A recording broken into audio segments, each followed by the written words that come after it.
while our audience probably understands what a tourism office does, how come it is set up in your state, in New York, that the economic development, obviously tourism is revenues, but why did New York and when did this happen that it became under the Economic Development Agency? Great question. I believe in the history of I Love New York, which is 30 years old this year, it's always been under the Economic Development Agency. The agency is responsible for using public resources to generate more economic growth. So to keep businesses in New York, to grow them and to attract new ones, and tourism being a very important driver of the economy in New York State, one of the major drivers of the economy. Tourism, I think, was rightly placed in that agency, in part to treat it like a business, so that we don't run it like a government, we run it like a business, and looking at what we can do to drive more people to spend more money in New York State.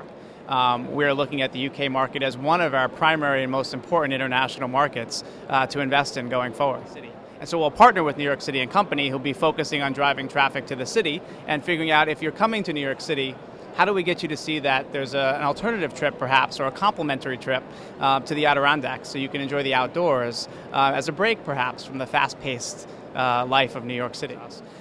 The Adirondacks, if you don't know, is the largest state park in the United States. It's bigger than Yosemite, the Grand Canyon, and Yellowstone Park combined, all of which are parks that people around the world are familiar with. I didn't know that. I used to go camping there as a kid. The largest state park, larger than those three entities combined. And it's a wonderful asset, and you can be completely alone in the middle of nature, just several hours from New York City, which is hard to believe when you live in Manhattan. Yeah, we're continuing to look at ways to strengthen and differentiate Niagara Falls. Seneca Casino has opened and is quite an attraction and is drawing a number of people. We're looking at beautifying the downtown mall and pedestrian area. We're investing in hotels so that there's better properties to stay in. So there's a lot of work being done. New York City is doing tremendously well, as is the whole state, from the strength of the euro, the strength of the pound, and even the strength of the Canadian dollar is doing a lot to drive tourism into our state.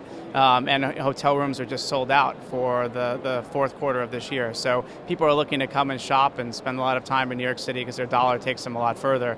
What we're trying to get them to see is there are ways to do that that complement the city. So if you can't find a room in New York City this holiday season as you're shopping for Christmas, why not stay in Westchester? Why not stay in Long Island? It's an easy ride in. How about people investing in second homes in New York? Is that a market? That is a market. It's a market in many areas. Obviously, the Hamptons being one of those prime and premier ones, but the Catskills and the Hudson Valley area is also a growing second home market, as is areas of Western New York for Torontonians and folks from Cleveland, Ohio.